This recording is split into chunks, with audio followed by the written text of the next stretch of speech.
Good evening, everyone. This is Alan Blumkin on the Comfortably Zoned Radio Network, and we're here with another edition of Pittsburgh Sports, and I'm with my co-host, David Finoli, and our guest, Bill Ranier, and we're going to discuss tonight the 1979 World Series, a memorable World Series in which the Pirates came from 3-1 games down and went on to win the series. Welcome, gentlemen. How you doing, Al? Okay. Good to be here. Okay. Do you guys want to start on if you can, a brief recap of the season and how they got to this point? Not a problem. This was a team that had come close to Philadelphia the previous few years without catching them, but they added some pieces. Bill Madlock in mid-season had just a dynamite offense with some power with Bill Robinson, Dave Parker, Willie Stargell having a dream comeback season late in his career, capturing the MVP. An understated pitching staff, which was pretty tough, led by Bert Blyleven and Jim Bibby, who both had 12 wins. John Candelaria was there. A decent bullpen with Kent Tekulve, Grant Jackson. So it was a team that was pretty much well-rounded, but took off in July. Last 3 months of the year, they went 61-30, but still only they were still in a nip-and-tuck race with the Montreal Expos. That was Bill and my freshman year at Duquesne University, and we luckily got to see firsthand a lot of that pennant race. What do you remember about that close pennant race in September, Bill? Oh my! There were so many, and not just September, but so many close, nail-biter, terrific games that team played. Come from behind wins, amazing performances, strange things that happened that year that almost foretold that this was a team that was going to go very far into the postseason.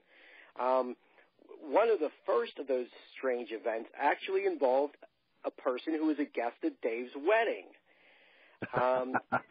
You know where I'm going with this, don't you, Dave? I know. Go ahead, Bill. Okay. Early in the season, the Pirates were playing the Reds, who generally would beat up on the Bucks during the 70s.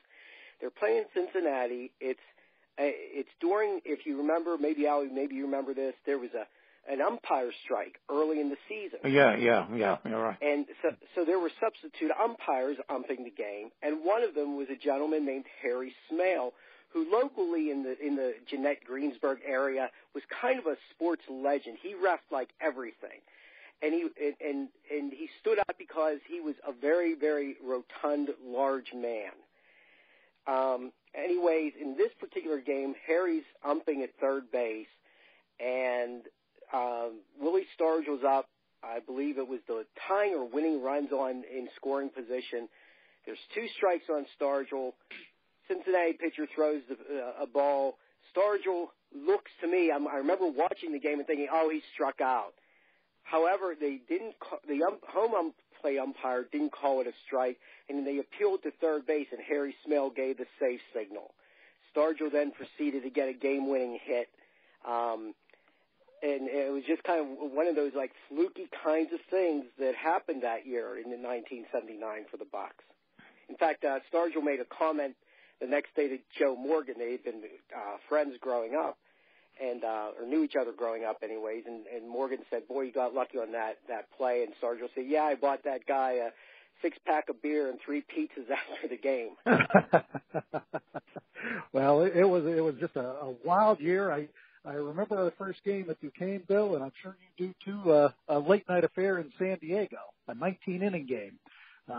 The famous Dave Winfield choke sign. Do you remember that game, Bill? Oh, of course I do. The Pirates were playing in San Diego. It's a Saturday night.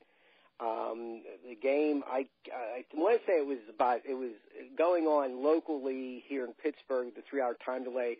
It was after the bars had closed because people started coming in to watch the game, after they'd been out partying, and basically both teams had pretty much used up all of their players.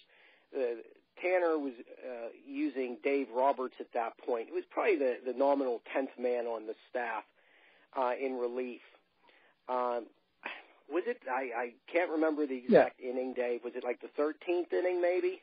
12th, 13th inning? It was, I believe, the 16th, 15th or 16th inning. Okay. It was a little later in the game. Okay. So, anyways, Roberts loads the bases. San Diego's out of players as well, and they allow their relief pitcher, John D'Acquisto, to bat. They had nobody else to go to. Roberts' first 3 pitches missed the strike zone. So he's 3-0, bases loaded. Looks like the Bucks are going to lose the game on a bases loaded walk. Roberts looks back, and Dave Winfield's on second base, and he gives Roberts the choke sign. And I don't know if that sparked an extra surge of adrenaline in Roberts, but he came back and struck out D'Acquisto, and the Bucks won in I think the next inning. I think Bill Robinson and Tim Foley had the big hits to win the game. But another kind of amazing game that you just, that really stands out when a team wins a championship. In fact, Willie Stargell said after the Bucks had won the World Series that was the game that he remembered most, was that image of Roberts coming back to strike out D'Acquisto after Winfield had given him the choke sign. Well, there was one of the key trades that they made was in June when they sent Frankie Tavares, who we used to refer to as E6. And they sent him to the Expos for Foley. And Foley played a tremendous shortstop for that season. And, of course, the Madlock trade, which was a steal. Yeah. Oh, that was. And Foley had one of his best offensive years that year, hitting 282 for the Bucks. Yeah. Actually, he hit 290 something. It was by far his best offensive year. It was. There were fluky plays with Foley. I remember twice Marino on base going to steal second base. The ball's outside. Foley flips his bat at the ball, and he gets a hit on the play. I mean, those things just don't normally happen. Oh, it was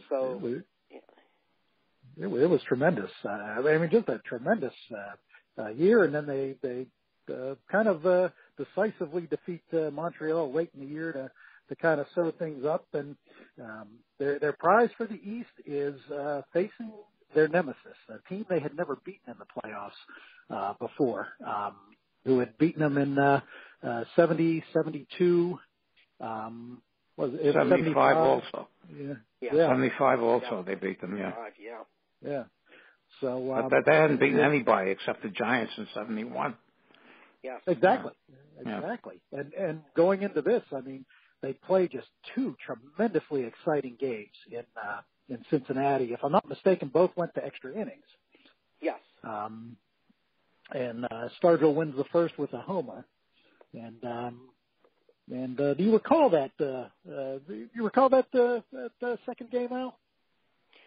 No, I'm drawing a little bit of a blank on these. Billy, why don't you tell how they won that game in extra innings?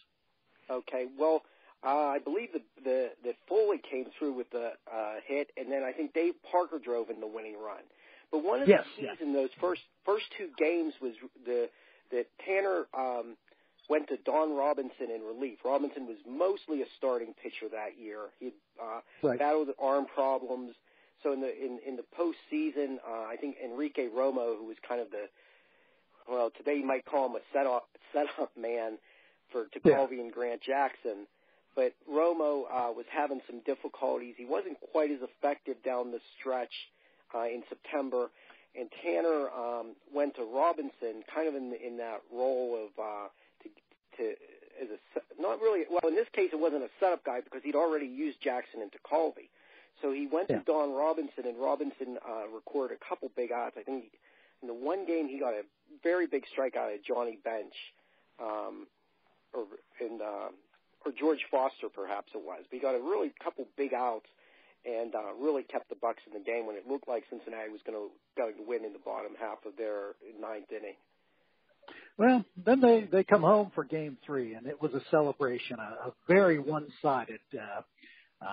affair with Bert Blyleven on the mound, pitching a complete game.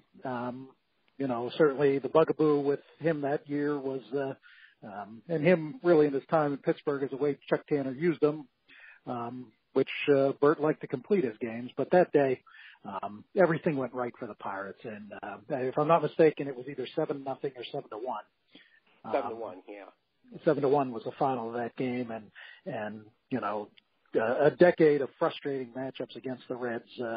Where finally the monkey was off their back, and they were facing another nemesis in the World Series. Now, Al, in 71, you had made it to every game, as I recall. In Baltimore, all 4 games. In Baltimore, yeah. 79, I had no vacation time left. I went in the summer. I went on a trip to Israel for 3 weeks, and I used up basically all my vacation. So I couldn't make, at that point, I couldn't. The only games I might have been able to make all were the weekend games. But I used up my time, and they were not going to pay me for the, whatever time I missed. So I just couldn't do it anymore. But obviously, I was glued to the TV. By that point, all the weekday games were at night, and the weekend games I think were in late afternoon. And I remember the conditions that they played the first 2 games in Baltimore, where I think by the time the second game rolled around, there was snow. Yeah. It was cold. It was certainly cold there during that first weekend, and the Pirates, as I recall, played a classic first 2 games actually, losing the first 5-4, and then coming back late, if I'm not mistaken, on a Sanguian hit. Yeah, exactly. Yeah, mainly. Yeah, it was the other ghost from 1971. I think he and obviously Stargell. I think Manny and who had returned from Oakland, his 1-year exile in Oakland when they traded him for Chuck Tanner, and I think Bruce Keeson was the only other one that was left on the roster from that team. Absolutely. From the World Series roster, those running World Series roster played a big role in the 71 season. Stanek was on there, but Stanek was not eligible in 71. Yeah. But pardon me, but my daughter's soccer game, a little noisy in the background. But that you come out of Baltimore with the split, and you certainly had to look forward to coming home to Three Rivers Stadium and getting a little home cooking, and that didn't happen. They played the first game losing 8-4, and the second game was the first World Series game I was at, and I was there with Billy. Now that third game was not over